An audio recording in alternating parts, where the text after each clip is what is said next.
Балдарыңызга үй шартында 5 минутта даяр болуучу былкылдаган мармеладды жасап бергиңиз келсе, анда видеону аягына чейин көрүңүз. 2 гана заттан турат, 5 минутта вуаля, даяр болот.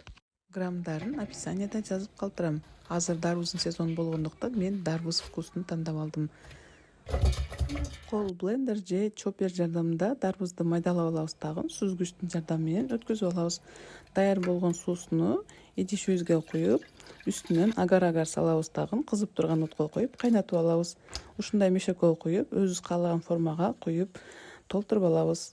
Баарын куюп болгондон кийин морозилкага 5 минуттага жиберебиз. 5 минутта уже биздин мармелад даяр болот.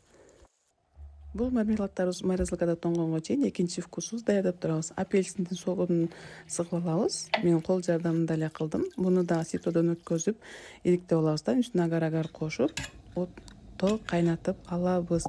Муну дагы баягыдай эле формаларыбызга куюп, 5 минутта морозилкага жиберебиз. Даяр болгон мармеладыбызды алып тарелкага тизебиз.